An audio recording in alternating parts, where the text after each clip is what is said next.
Yes, sir. Heavy Live with Scoopy. I am Brandon Scoopy Robinson. Welcome to another edition of the show. It is World Series time. So rather than the typical basketball, football, entertainment guest, I figured I would try something a little different. Carl Crawford, welcome to the show. Thanks for having me. Appreciate you So guys. for those who are turning to the party, Carl Crawford has uh, the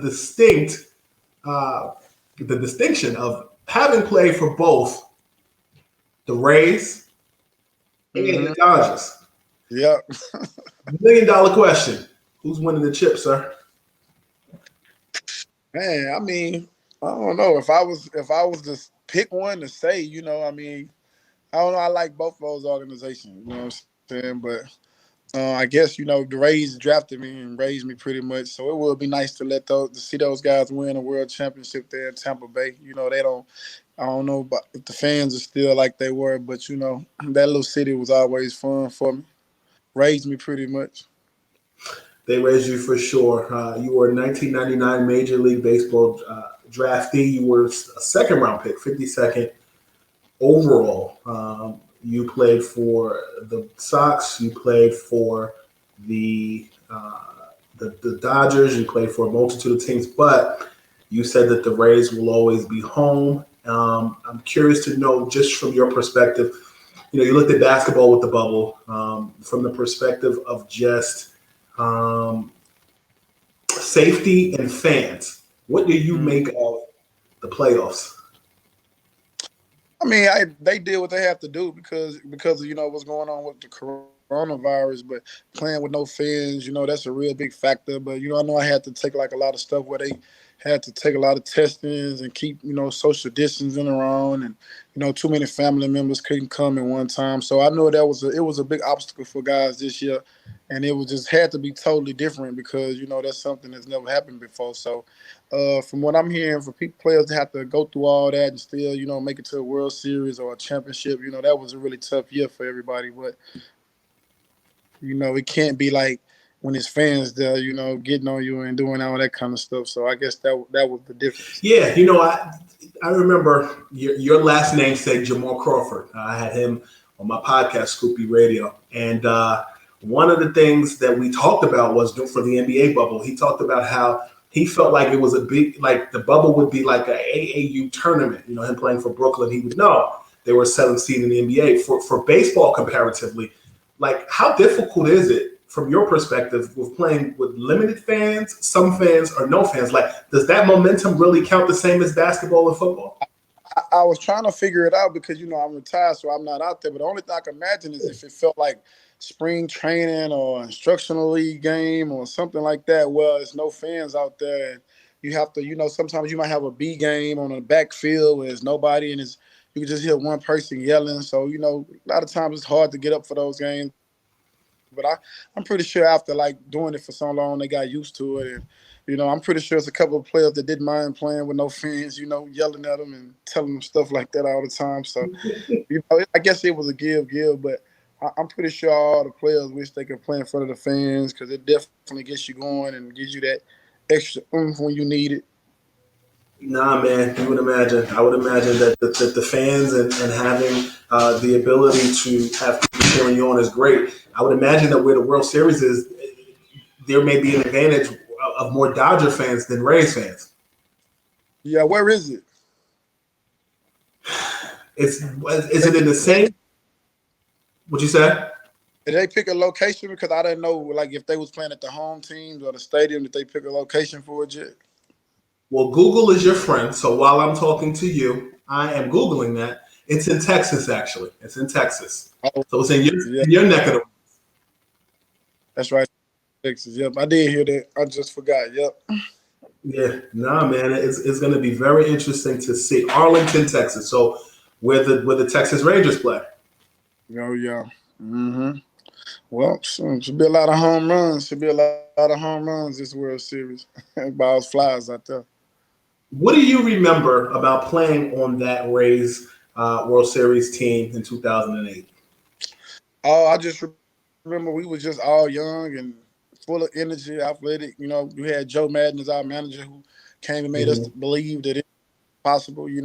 He really inserted that, you know, win and positive energy, and came up with different slogans, changed the culture of the clubhouse to where, it became more about, just having a good time and relaxing. And he had this rule where, be mad for like 15 minutes after a game, and then after that, just let it all wash away. So stuff like that just kind of played into our youthful spirit that we had. We had young pitchers, young players, and we just wasn't intimidated by much. And it just kind of started from spring training and kept going all the way through the playoffs. You're a young man. You're 39, Mm-hmm. if I'm not mistaken. Right.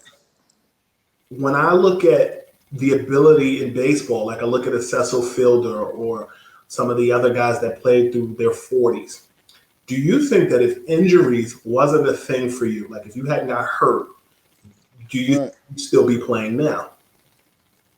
Yeah, pretty much. Once you get to I was a runner, so our clock is a little shorter than most people's. And then I played on turf for 9 years, so I just couldn't move like I wanted to anymore. But definitely, you can keep your body in shape. Ricky Henderson played for a long time. He was the guy that I looked up to when I played. So I wanted to play for a long time, but after a while, I just kept getting hurt, and got tired of doing the rehab stuff and just called it quits. Tell me something. Ricky Henderson, I heard some stories about how the per diem that everybody has a Ricky story. You already read it. I heard I heard a story that basically throughout the course of his career, the per diem that he got for the day, the money for food, he saved his money and used that money to pay for one of his kids to go to college. Yeah, for the story I heard was that he used to, I guess, when they did good grades, because they give us money in a package, and then they, like, you know what I'm saying? It'd be different ones. It might be 1,000 in it from this time, depending on how long we're on a road trip for. And when I heard that, I guess when his kids used to do well, he used to just put it in a box and let them figure it out. You know what I'm saying? Pick out one of those packages. And I was like, man, shit, if those kids were smart, they would have been filling for the thick package, because, a lot of them have a lot of money in them sometimes. So What yeah, was oh, I'm sorry, you were still talking. no, that's cool. No, I was gonna say, what was your relationship like with Ricky? When did you first meet him? You said he was an influence. Did you actually meet him, and what was your Yeah, relationship? you always see him in passing. You know what I'm saying? And Ricky refers to his name in the third person. I don't know if you heard about that. Ricky, Ricky. Ricky, this about it. It's just that I was a fast guy. He was a fast guy, but he played in the era where they kicked their leg up so high. So he got 100 stolen bases in the season. So that'll be the argument right there. Like, man, they slide step now, bro. If they was doing this, why? If they was kicking their legs up this high while I was playing, I'd have had 150 bags in the year. Hmm. You know, we can't. It's everybody time. You were the Major League Baseball's stolen base leader 4 times. Right. What was in your Wheaties? My Wheaties. Yeah, what was in your Nah, Wheaties? water in my milk in my Wheaties. But nah, man. I just once I got to the league, I realized that that's was gonna be one of the ways I stayed there, by showing off my speed at all times. So I worked on it, made sure I kept it, and learned the technique of stealing bases. And shit, man, just wanted to win something every year. You want to win. If you got a chance to win a major column in any type of major sport, you're gonna go after it. You are a stylish guy. Number one, you're shining in these streets. I see that piece right there, sir. Yeah, man. I'm curious to know. Playing in New England, playing for the Red Sox. Mm, Um, Cam Newton is mm, in a similar situation. He's shining. He's eccentric. He has the ability to stand out. Boston is not always the easiest crowd, in my opinion, to be an individual. For some right. like Cam, or for Cam Newton specifically, how do you think he wins over Boston or New England fans at large? That's easy. You just gotta win and perform. You know what I'm saying? Just that's what they like. They are a passionate team. They are passionate about their sports. You know what I'm saying? And I tell half of these guys down here all the time, y'all got it easy down here in Texas, because on the East Coast, just sports different. But pretty much, he looks like he's doing the right thing for us, like, team wise and getting wins and playing great. I don't know how he is inside the clubhouse or inside his locker room, but from what we see so far, it looks good. That's all he got to do. Continue to do that, win those people over, and once you win them over, it's all good. We talked about fans. Was it difficult playing at Fenway? You went out. You say, was it what? So we talked about fans in the stands as it related to baseball, and you having played for the Red Sox. Was it difficult to play at Fenway? Fenway, yeah, Fenway was tough playing against them, man. You know that it's just a tough crowd, man. That's all it is, man. It's just they are extremely passionate. I mean, you can't blame them for wanting their team to win, and you just have to be able to rise up to that occasion. If not, they're gonna let you hear about it. And that's just the way it is. Help me debunk a myth, excuse me. Your Red Sox team was known for eating chicken wings and drinking. You bringing that back? Yeah, man. That was. I guess that's what happened. That was the pictures. Remember? You know what I'm saying? But locker room. They had locker room. Before they started like the meal stuff or whatever. They all do now. Pretty much can eat whatever you want into the clubhouse. I think it was Popeyes right around the corner from Fenway or something like that. So, might have been the deal. Who knows, man? They had all kind of good food. That's what the clubhouse do. They always have all kind of good food to eat. So when I look at the last 15, 20 years of sports, particularly basketball, I remember the Boston Celtics when they would come to Brooklyn and play the Nets. So we're talking like 2012. They would have this whole spread of like organic peanut butter and jelly, just sitting there waiting for guys. Like I feel like the peanut butter and jelly for basketball players, it gives you the energy, but it's sweet enough. And NBA guys like to take naps. From your perspective, has that aesthetic carried over to Major League Baseball in the same way? Yeah. Well, I think like once I was, leaving out, the health thing was becoming a real big deal to where, they already cut a lot of stuff out where you couldn't eat. I think the GMs and stuff get the chefs and they give them what they want them to serve and stuff like that. And I'm pretty sure they're real healthy right now, but right toward the end, they was transitioning into that.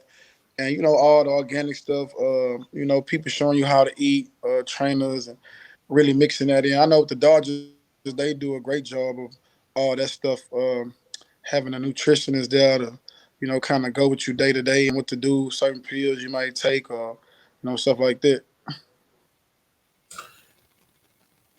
So we're leaving chicken wings and beer and going into the more healthy portions of that. I'm curious to know, when you look at today's athlete in baseball, do you think that when you look at, I guess, maybe even African-American athletes, what needs to be done to get more players that look like you or I playing the game? Is it that baseball or basketball is cheaper? What is it?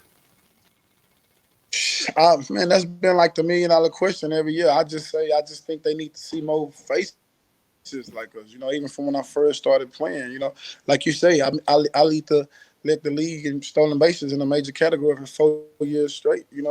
People you can walk anywhere and they just don't know you. They don't see your face. They don't have nobody to look up to and say, I want to be like him. I mean, how many people can see Mookie Betts walking in somewhere? Man, you know who he is. But he can walk into the store right here, man. They gonna walk right by him. Nobody gonna know who he is. And it's just like, man, that's just baseball for you. So I don't know, I just think that they should just, try to play it. Every athlete, if you can play football, play baseball, you know what I'm saying? And you don't have to specialize in one, even though I know a lot of coaches are making kids do that. But, pretty much if you loved it as a kid, there's no reason why you shouldn't love it in high school or anything like that. And just keep playing and see where it takes you to. You from Houston. You played for the Dodgers. Yeah. So, earlier this year, when we were still all outside, I talked to Magic Johnson about the Houston Astros cheating scandal. And one of the things he said, was him being, a partial owner. He said, one thing for me that's hard for an athlete. I just want a level playing field. He said, when I played against the Bulls, same rules Michael Jordan had, and I think for the Dodgers, I want the same thing.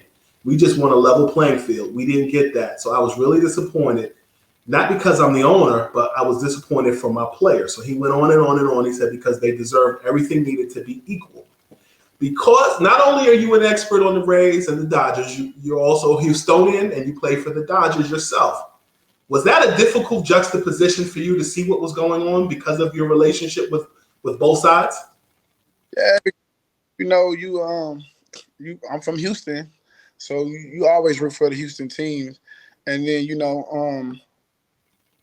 always have to be, the integrity of the game is always at stake. So when I saw the cheating scandal and I said they proved it, I was like, oh man, this might rank up there with the Black Sox or something like that. There was no fans this year, so you couldn't really see. Because I think they would have got booed in every city this year, But but it's unfortunate that they got caught doing it. I was hoping that they win again this year, so there wouldn't be no excuses for them or whatever, because that's what you have to do, win again. But it's a stain that's going to be there. It's never going to go away. And they just going to have to figure out a way to move on and try to win another one without that scandal. But definitely, it's a black eye on their organization, and I'm just sad that it's my hometown that got it. Do you think that if the Dodgers win the World Series this year, that makes everything right with the world versus last year? I mean, I guess the Dodgers been trying to win for a while, So, I guess winning is always redemption for people or whatnot. But just have to see them. Tampa looks scrappy, so I hope they can beat them. Birdie tells me that there's something in the water, something in your family blood, because your cousin, J.P. Crawford, is doing his thing in Major League Baseball. How cool is it to make that a family affair and to have a sibling or a family member at large to I guess represent the family last name? Baseball love bloodlines. That's why they love it, from the Ripkins to the Griffiths to the everybody. They love that storyline. So it's cool to have that. Not only him, my son is in the 11th grade and he's like the number one prospect state of Nevada, so he'll be there soon. I'm trying to have like a family reunion at the All-Star game about 10 years from now. So so it's cool. They love the bloodlines. They people eat it up when it's family members in the game, more than one. You look at the Seager brothers out there, and for the Dodgers and his brother, they hit home runs against each other one game. It's just cool to see that type of stuff. So I'm definitely trying. I got 3 boys. I plan to get all of them to the big leagues, and 2 nephews. It's a packed house. It's a packed house. Huh? One thing that I find interesting about your portfolio is, just in doing my research, you're producing. If I'm not mistaken, is it your Certified Entertainment is your record label? 1 certified, yeah. You know what I'm saying? We when I retired, I decided to get into the music industry. We did real well. We produced the megastar, Megan Thee Stallion. I don't know if you ever heard of her, but yeah, we did that. Yes, sir. I heard something about that. Yeah, but what you say? I said, yeah, we produced the star right out of the gate. So it was like, wow, they couldn't believe like something like that happened so fast. But now we producing other artists, and the company is just, I had to make a transition from baseball to something else. I know I retired pretty young, so I knew I wasn't done working, things like that. So just wanted to do something that I thought would be cool and that I probably was passionate behind, and jumped into it head first. What from playing sports carried over in retirement to producing? I think it was majorly the work ethic. That's why I got here. That's why we produced a star so fast. It was just, I took the same approach to where, first person at the field, last person to leave, hard working, applying myself, learning everything I could. a guy, for instance, like a guy that I knew the business. I didn't want him to. I didn't want him to have to call him and ask him questions every day. So I moved him in my house so I can speed and learn the process. I've always been a quick learner. That's what my coaches, any coach will tell you about that. Quick learner and know how to apply things quickly. So I just treated it the same way as I would approach, a season or something like that. What do you feel like the fact that you played professional sports, it gave you a leg up in getting such success early on? Like people took you more seriously because you're an athlete? Oh no, it's the opposite actually. You know what I'm saying?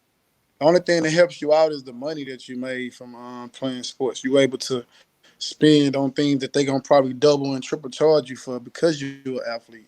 So and then you got to come around, and then you got to get past the people that don't want nothing good for you, and they just want to take things from you and tell you that they can do things like so. It's a lot of stuff you got to weed and swindle through to get to where you're trying to go. But if you're really trying to do it, you will get through it. I noticed just in checking out your social media, E40 follows both you and myself. Yeah. Have you gotten a chance to work with him, and who are some musicians and athletes that you respect in the business and you've taken some of what they've gotten and put it into your own body of work? Athletes, really none. I can't say I really copy too many athletes for far as the music because every time they get into the music, they want to like rap themselves or something like that. You see, so me, I took more of the executive approach. I've never met E40, but I've been jamming him since 7th grade around Houston. He's locked in with a guy named Mean Green that everybody knows here in Houston. So E40's been on our radar. I just never met him, but I would like to meet him. And far as me watching, I never know athletes because I just know they all fail. You know what I'm saying? So when I got my advice from like Lil J, the people around here, the guy that was helping me. I asked people who had actually done it. You know what I'm saying? And had success doing it, and kind of tried to put my blueprint from there. We had a lot to look at being from the South and like the Cash Money, the Rapper Lots, the No Limits. So that's kind of like the blueprint I was coming after. You mentioned Megan Thee Stallion. I kind of took my time because I actually do care about your process and how you transition to baseball. But I'm curious to know from your perspective, are you happy for her success, despite the fact that you guys parted ways? Well, I mean, the media make it look like we parted ways, but we still is heavy talk. You know what I'm saying? We still in contracted together, so of course we want her to do well. We don't want her to do bad. It's not going to benefit us if she does bad. So we want her to do well. We just want her to honor her contract. That's the whole big deal about this situation. They didn't want to honor her contract, or they wanted to switch a few things, but they never, would talk with me about it. They just, sent the lawyers to me and all that stuff. So, they really, it was just one of those deals to where things kind of went left, and it's just unfortunate. Do you hope or do you think that there will be a resolution? Oh yeah, it'll be a resolution, like far as like trying to get the contract renegotiated or whatever, not like that. You know what I'm saying?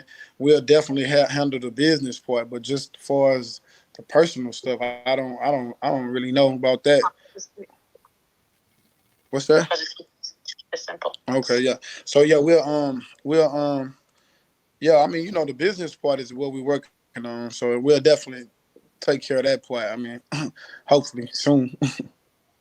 No, that's real because I fairly and respectfully, it gets lost in translation. Big star, put out hits, Rock Nation, and then it kind of gets lost in the sauce, and you don't always hear everybody's point of view. So it's important to hear other people's point of view and what they bring to the table. Yeah, so that's pretty much it. Like I said, we did that situation. That'll take care of stuff at some point. And everybody move on. That's the best for everybody in my mind. So in basketball, they talk about, I said Lakers in 6 over the Heat. I guess your prediction in baseball, do you look at it from a perspective of Dodgers or Rays? How many games? What do you think is going to happen? I don't know. It's just so unpredictable. I mean, you would think that the Dodgers would win. They got all the firepower, but you just never know with some scrappy Rays, but I don't know. I think it'll go about 6 games. I say the Dodgers in 6. Dodgers in 6. Yeah, Baseball. yeah. Baseball is your life. Baseball has given you the ability to do other things, to connect with people. Is there any chance later in the future, after you've had many hits and things, that you would go into managing? Managing playing baseball or managing baseball. Major League Baseball. Man, I don't know. That's a tough one. I see some of my teammates already managing, like Cash. He was my teammate. He's the manager for the Rays right now. I see Rocco Baldelli. He's managing the Twins, I think. So, I mean, I thought about it, but I really, going back out on that baseball field, I'm working in the AC now. You know what I'm saying? I worked in the sun for 20 years. So, I don't know. But I do have 3 sons that I got to coach and watch. So, maybe once I maybe they'll get me going with it, and maybe I might want to do it one day. But right now, I'm concentrating on the music business. Last question. Houston is home for you. The Rockets still have a head coaching vacancy. Who do you like? Oh, I like a lot of people. I mean, for me, I'd rather get like a Mark Jackson, Kenny Smith. You know what I'm saying? One of those 2 guys. I mean, they look.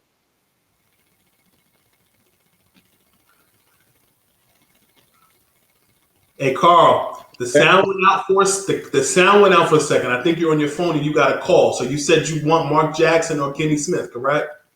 Mark Jackson or Kenny Smith. That's who I'd take. I would like to see Mark Jackson. I think Mark Jackson has been blackballed. Yeah, why is he blackballed? What did he do? It didn't work out in Golden State. It didn't work out in Golden I State, mean, and but he then got him right though. He the one who got him to that level though, right?